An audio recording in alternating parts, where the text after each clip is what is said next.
अब corporate radar में हम बात करेंगे 1999 में बने कैपिटल एसएफबी की। करीब 1250 करोड़ रुपए के मार्केट कैप वाली ये company agri loan, MSME, trading loan, mortgage जैसे प्रोडक्ट्स और सर्विसेज देती है। इनका ज़्यादातर कामकाज है पंजाब में, हरियाणा, दिल्ली, राजस्थान, हिमाचल प्रदेश और चंडीगढ़। आज कंपनी के मैनेजमेंट से हम मौजूदा डिमांड ट्रेंड पर बात करेंगे, साथ ही एसेट क्वालिटी, उनके आगे के विस्तार योजनाओं को भी हम आगे समझेंगे। ज्यादा बातचीत के लिए हमारे साथ मौजूद हैं कंपनी के एमडी और सीईओ सर्वजीत सिंह समरा जी। सर्वजीत जी, बहुत बहुत धन्यवाद आज समय देने के लिए अपना जी बिजनेस को। सर, पहले तो थोड़ा इंडस्ट्री स्पेसिफिक आपसे सवाल होगा मेरा। इस वक्त लिक्विडिटी की सिचुएशन कैसी नज़र आ रही है? क्योंकि बीच में थोड़ा क्रंच था सिस्टम में, लेकिन आरबीआई ने काफ़ी सारे कदम उठाए। उसके बाद सीआरआर में कटौती जैसे ओएमओ ऑपरेशन तक काफ़ी सारे फैसले लिए हैं, तो टूल्स का इस्तेमाल तो काफ़ी किया गया। अभी फ़िलहाल कैसी हालात हैं लिक्विडिटी के? अगर मैं स्पेसिफिकली अपने बैंक की बात करूं, we are Pooja ji, we are हम लोग रिटेल बिजनेस में है, दोनों साइड बैलेंस शीट के, डिपॉजिट्स में भी और एडवांसेस में भी। और डिपॉजिट में अगर देखिए तो लास्ट क्वार्टर में हम लोगों ने अच्छी बढ़ोतरी की है, 12% ईयर ऑन ईयर ग्रोथ। और कासा 39% हमने मेंटेन किया, और कासा भी हमारा ट्रू सेंस कासा है, जबकि हम सेविंग्स बैंक में सिर्फ 3.5% इंटरेस्ट ही देते हैं। This is a true sense कासा। सो मेरे को ये ग्रोथ मोमेंटम के लिए ये क्वार्टर काफी अच्छा लग रहा है। मोमेंटम के लिए क्वार्टर अच्छा नज़र आ रहा है, ये कहना है मैनेजमेंट का। सर, अब बात करते हैं आपके एसेट क्वालिटी की। इस क्वार्टर हमने देखा कि हल्की बढ़त थी, लेकिन अभी भी कंफर्टेबल पोजीशन पर ही है। 2.5% के आसपास आपके ग्रॉस एनपीए मेंटेन्ड है। आगे के लिए क्या आउटलुक है आपका एनपीएस को लेकर?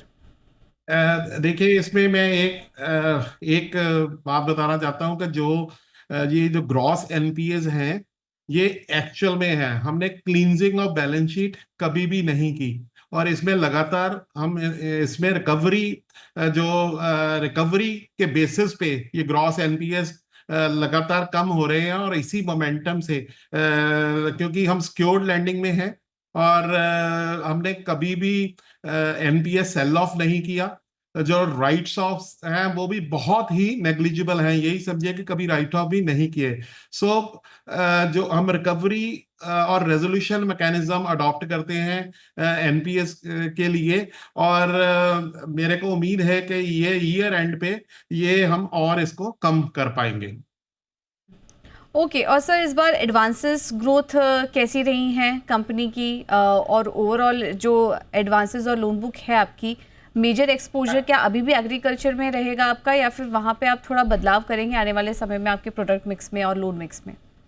देखिए, एडवांसेस ग्रोथ लास्ट क्वार्टर में ईयर ऑन ईयर हम लोगों ने 19% की ग्रोथ की है। और इस फाइनेंशियल ईयर में भी हम लोगों ने गाइडेंस ऑफ 20% प्लस ग्रोथ की दी है, and we are very much, हम उसी तरफ जा रहे हैं। जो हमारा मिक्स है वो एग्री में है 32%, मॉर्टगेज लैंडिंग में 27% है, और एमएसएमई में 20% है। मेजॉरिटीली ये सारा सिक्योर्ड लैंडिंग में है। और इसमें जो मोमेंटम मेरे को नजर आ रहा है वो अब एमएसएमई में काफी मोमेंटम है। इसमें मैं थोड़ी और बढ़ोतरी की उम्मीद करते हैं। और मोर और लेस जो हमारा एडवांस है वो इन्हीं 3 सेगमेंट्स में ही मेनली फोकस रहेगा। ओके। सर, क्या मार्जिन्स पर आने वाले समय में कोई इम्पैक्ट देख रहे हैं? पहले तो मौजूदा मार्जिन की स्थिति कैसी है वो बताइए, और अब क्योंकि रेट कट साइकिल शुरू हो चुका है, तो क्या 1-2 क्वार्टर वहां पर आप कोई प्रेशर दिख रहे हैं कस्टमर को, क्योंकि आपको आगे पास ऑन भी करना पड़ेगा इस चीज़ को? देखिए, हम लोगों ने इस लास्ट क्वार्टर में निम है जो वो 4.3 हमारी निम थी।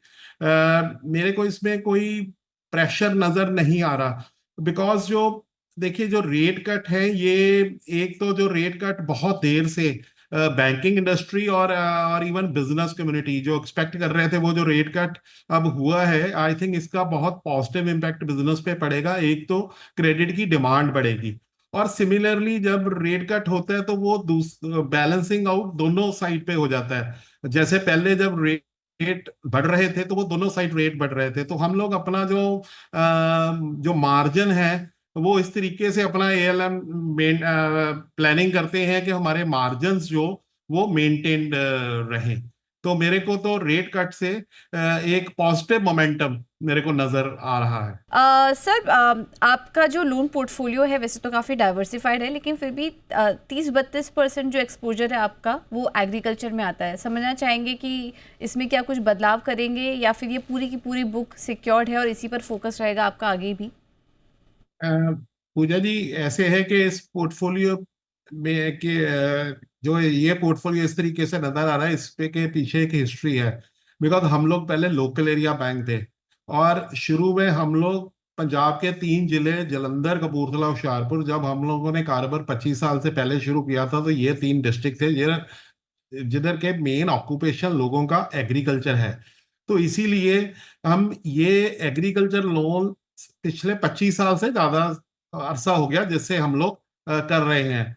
तो हम लोग इस सेगमेंट को बहुत अच्छी तरीके से ये पोर्टफोलियो हमारा जो वो है। लेकिन अब एक्सपेंशन से जैसे और एवेन्यूज जो बढ़ रहे हैं, उससे ये एक्सपोजर नेचुरली ही थोड़ा थोड़ा परसेंटेज पहले इससे ज्यादा हुआ करती थी जब हम लोकल एरिया बैंक थे, तो ये नेचुरली इससे कम आती है। लेकिन फोकस, हाँ, हम लोग के किसी एक प्रोडक्ट स्पेसिफिक लेंडिंग बिजनेस में नहीं है। हमारे पास सारे ही मल्टीपल प्रोडक्ट्स हैं, जो हमारी जो target segment middle income group है, उसको जो भी लोन, जिस तरीके का भी लोन चाहिए।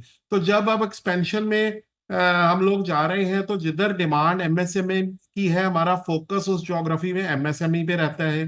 तो जिधर डिमांड मॉर्टगेज की ज्यादा है, तो हमारा फोकस मॉर्टगेज पे उधर ज्यादा रहता है। तो जिधर, हाँ, एग्रीकल्चर एफिशिएंटली परफॉर्म कर रहा है और एग्रीकल्चर प्रोग्रेसिव एग्रीकल्चरिस्ट है, तो हम progressive agriculture middle income farmer, हमारा कस्टमर पहले भी है और आगे भी रहेगा। सर, आखिरी सवाल होगा मेरा।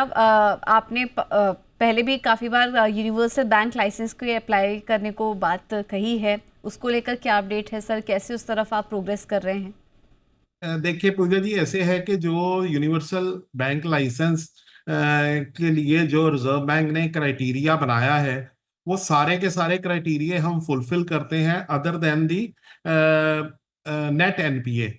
जो नेट एनपीए इस क्वार्टर में हम लोगों ने क्लोज किया 1.35%।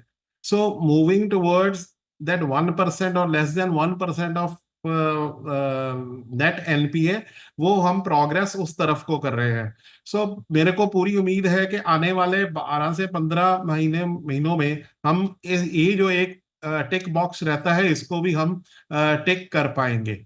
और उसके बाद ऑफ कोर्स मैनेजमेंट हमारी डिसीजन लेगी कि हम लोगों ने आगे कैसे इस पे आगे अप्लाई करना है। राइट सर जी, सर बहुत अच्छा लगा आपसे बात करके, और इसके लिए भी आपको ढेर सारी शुभकामनाएं, और आने वाले तिमाही के लिए भी सर बहुत बहुत धन्यवाद आपका। Thank you, thank you.